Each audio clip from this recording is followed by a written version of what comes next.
It started like most HOA battles do, quietly, with a letter.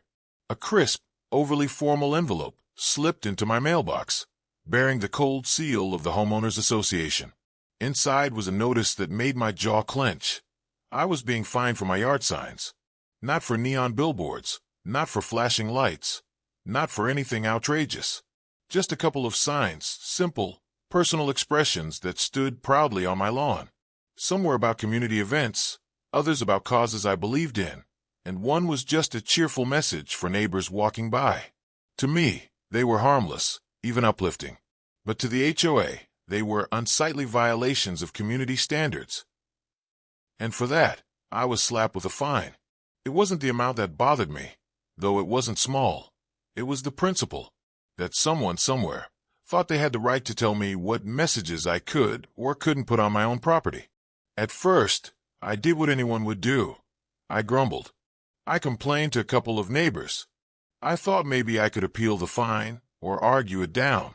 But the more I sat with it, the more something in me boiled over. This wasn't just about me and my signs. This was about freedom, about expression, about the simple right to say something without needing permission. And then it hit me. What if I didn't just fight back in private? What if I made it public? The HOA wanted to silence me, to hide my signs from the neighborhood. Fine. I take those signs and put them somewhere they couldn't ignore. I'd put them right in front of the HOA office. And not just mine. I'd bring the whole community with me. If they wanted to punish me for making a scene, I'd give them a scene big enough to echo through the neighborhood forever. The planning started small. A few phone calls, a couple of texts to neighbors who I knew were tired of the HOA's nonsense. I thought maybe 10, 15 people might show up. But word travels fast when people are angry. And trust me, this neighborhood had been simmering for a long time. Everyone had a story. The woman fined for her garden gnome. The man cited for leaving his trash bin out an hour too long. The family told their kids couldn't chalk on the sidewalk. My story lit the match, but theirs were the fuel. Within days, the group chat was overflowing, signs were being made, and people were buzzing with energy. It wasn't just about my yard anymore. It was about all of us. And when the day came, we weren't 10 or 15 strong. We were a crowd, a sea of voices, faces, and signs, marching together to the heart of the HOA's little empire. Picture it. The HOA office, usually a silent, stuffy building that smelled of printer ink and stale coffee, now surrounded by dozens, maybe hundreds, of homeowners waving signs high in the air. The slogans were bold, funny, furious. Free the yards. HOA equals hand over authority. Signs of freedom, not fines. Some were handmade with markers and cardboard, others painted with artistic flair. People brought megaphones, drums, even whistles. The air was electric, alive with chants that shook the glass windows of the office. And there I was, standing on a step stool with my original illegal sign held high, shouting into a bullhorn. They fined me for this. But today they can't fine us all. The crowd roared back, and for the first time, the HOA board members, peeking nervously from behind their blinds, realized they weren't dealing with one stubborn homeowner anymore. They were dealing with a movement. Eventually, the board had no choice but to come out. A few members stepped nervously onto the front steps, clutching clipboards like shields. Their leader, the president, tried to raise his voice over the crowd, talking about order and rules and maintaining standards. But every word he spoke was drowned out by the voices of the community. People shouted back their stories, their frustrations, their years of pent-up anger. The signs became symbols of something bigger, a rebellion against control disguised as guidelines. For the first time, the board saw what they had created, a neighborhood united not by fear, but by defiance. And when the president finally snapped and said, "This isn't the place for protests," someone yelled back, You made it the place the second you fined us for speaking." The crowd erupted, and I knew in that moment they couldn't win. Not here. Not now. What started as a protest turned into a celebration. Someone brought speakers, music started blasting, and people danced right there in the parking lot. Families brought snacks, kids waved little paper signs, and neighbors who barely knew each other before were laughing and chanting together. The HOA tried to shut it down, but the energy was unstoppable. News crews even showed up. Yes, cameras rolling, reporters sticking microphones into the chaos, capturing the absurdity of an HOA trying to fine people into silence while their community sang, danced, and shouted for freedom on their doorstep. The HOA had tried to make an example of me, but now they were the ones being exposed, their pettiness laid bare for everyone to see. What was supposed to be a punishment had become a rallying cry, and the whole city was watching. Looking back now, the fine seems almost laughable. A little piece of paper that thought it could silence me, but instead, it sparked something unforgettable. That rally wasn't just a protest. It was proof. Proof that power only works when people stay quiet. Proof that even the smallest voice, when amplified by courage and community, can shake the walls of authority. My yard signs are still standing, proudly planted in the grass, but they're more than wood and paint now. They're monuments. Monuments to the day we turned fines into freedom, rules into rebellion, and silence into a chorus that could never be ignored. The HOA thought they could bury us under paperwork and penalties.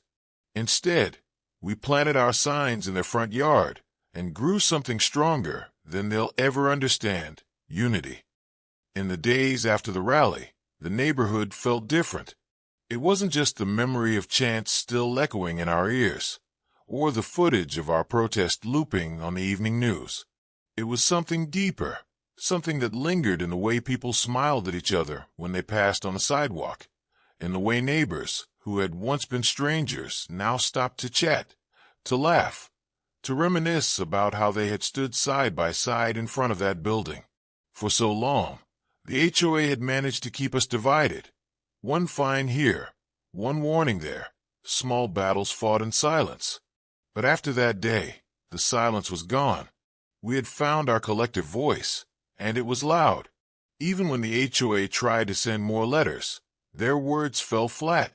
The community had tasted unity, and no envelope, no threat, no paper fine could erase that. Every time I looked at the signs still planted in my yard, I realized they had become something more than cardboard or wood. They were symbols, bold, immovable reminders of what we had accomplished together. They told a story, not just of rebellion, but of courage. The kind of courage that ordinary people find when they refuse to be pushed down any longer.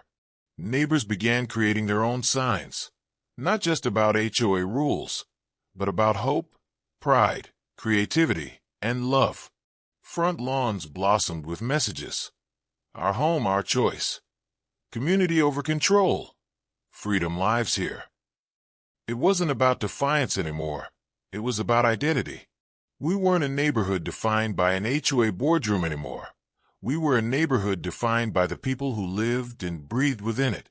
And that, more than anything, terrified the board, because once symbols take root, they grow into movements. The board tried to regroup, to regain control. They held meetings, shuffled papers, and argued among themselves. But the truth was clear. Their power had slipped through their fingers the moment we gathered outside their office. What authority could they really claim after being drowned out by chance, after being exposed on live television, after being reminded that rules only hold power when people believe in them? For the first time, they were forced to listen. Not because they wanted to, but because they had no choice. People started showing up at meetings in numbers the board had never seen before. Homeowners who had once avoided those stuffy gatherings now came in proudly, armed with questions, demands, and ideas. The board's reign of silence was over. We had turned their fortress of authority into a stage for democracy, and there was no going back.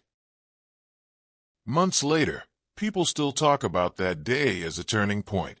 It became a story told on porches, at barbecues, at late-night gatherings, when the air is warm and the laughter is easy. "Remember the rally?" someone would ask, and suddenly the night would fill with tales of signs held high, chants shouted loud, and neighbors dancing in the parking lot of the very office meant to control them.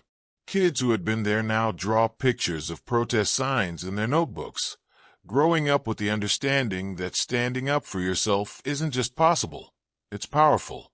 Even new families moving into the neighborhood hear the story and smile, knowing they've joined a place where people care, where people fight, where people don't let anyone take away their voice.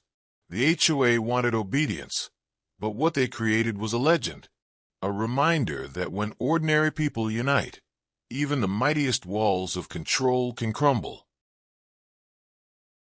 So when I see my yard signs now, whether by wind and rain, edges curling under the sun, I don't see them as fragile things.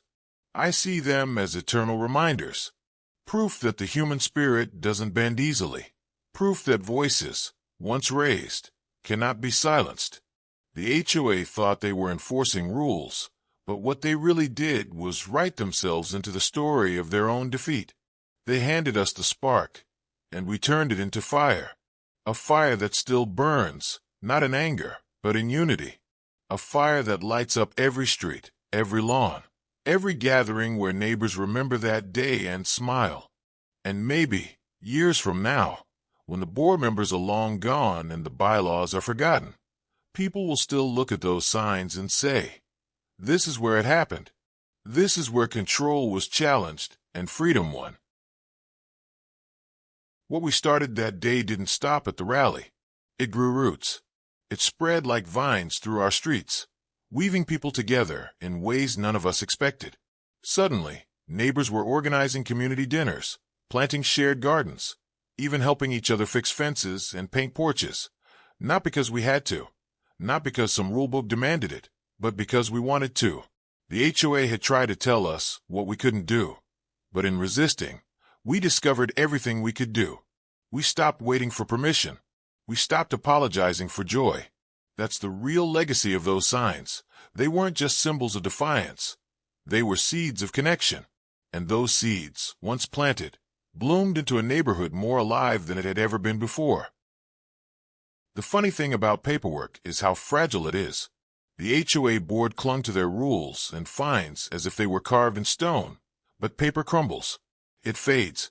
It gets lost in filing cabinets or thrown in the trash. Stories, though, stories live.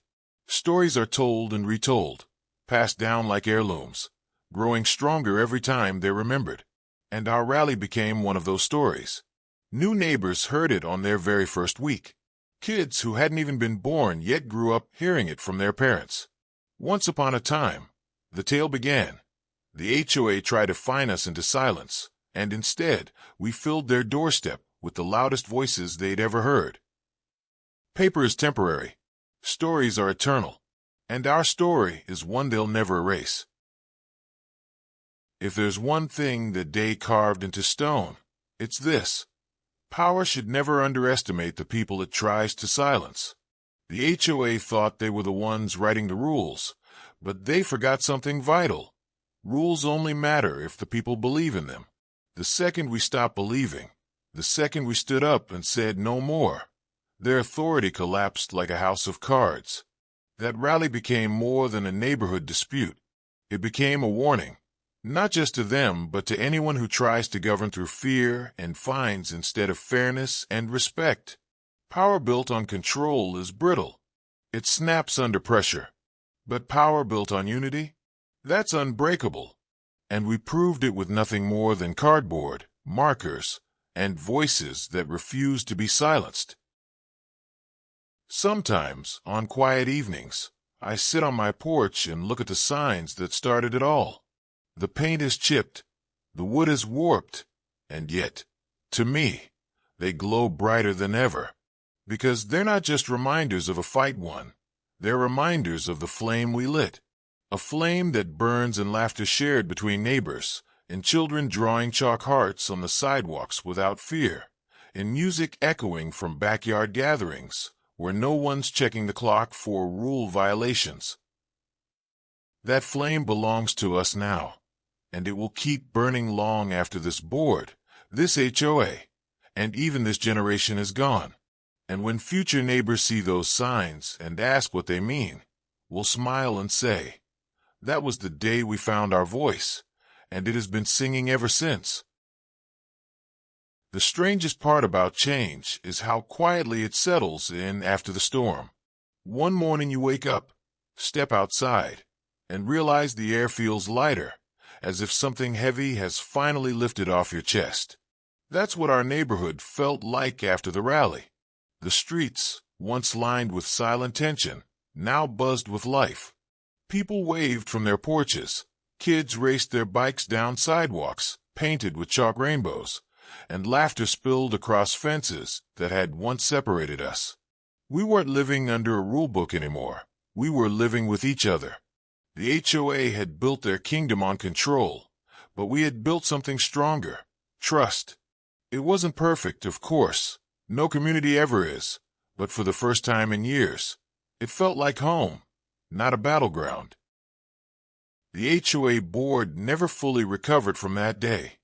Oh, they still held meetings, still sent out newsletters stuffed with rules, still tried to pretend they were in charge, but their words had lost their bite. You can't scare people who've already tasted freedom. You can't fine people into silence once they've shouted together at the top of their lungs. Their office became quieter, their letters ignored, their authority treated like background noise. They were the same group on paper, but in reality, they had been reduced to a shadow of what they once were. And deep down, I think they knew it. They had tried to bury us with rules, but in doing so, they had buried themselves under the weight of their own arrogance. Seasons changed. The sun faded the colors, the rain streaked the paint, the wind bent the edges. But the signs never left. Neighbors refused to take them down, no matter how weathered they became. Some repaired theirs with tape, some repainted them, some even built sturdier ones out of wood and metal. It became almost like a neighborhood tradition. Every time a sign wore out, someone else would craft a new one, brighter, bolder, more creative than before. They weren't just lawn ornaments anymore. They were badges. Badges that said, "We stood together." Badges that reminded the HOA every single day of their defeat. And every time I saw those signs sprouting proudly across our lawns, I realized something important. The rally hadn't just changed the present. It had secured the future. Years from now, when none of us live here anymore, when our homes have new owners and our names are forgotten, the story will remain. People will pass down what happened on that day when fines turned into freedom, when silence turned into song, when a neighborhood that had been divided finally stood shoulder to shoulder. And maybe those future families will add their own stories, their own rebellions, their own victories against anyone who dares to mistake power for ownership.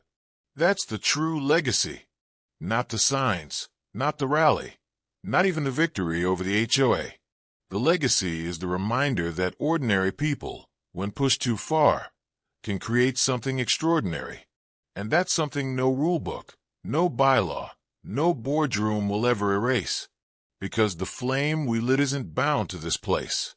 It's bound to the spirit of everyone who refuses to be silenced. And so, this chapter closes not with fines paid or rules obeyed, but with something far greater: freedom claimed. The HOA thought they could break us with papers and penalties, but what they really did was awaken us. They thought they were stamping out rebellion, but all they did was give it oxygen. What began as one sign in my yard became a chorus of voices that will echo for generations.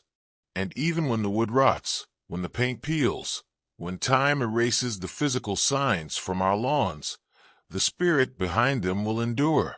Because the truth is simple: control only wins when people forget their strength. But we remembered. We remembered together. And that memory is stronger than any rule, any board, any bylaw. This isn't just the end of a fight with the HOA. It's the beginning of a story bigger than all of us. A story of what happens when ordinary people stand tall, lift their voices, and refuse to bow. That's the legacy we leave. That's the fire we pass on. And long after the board's signatures have faded into dust, the flame of that day will still be burning, carried forward by every person who dares to raise their own sign and say, with pride, "This is my home, my voice, my freedom, and no one can take it from me."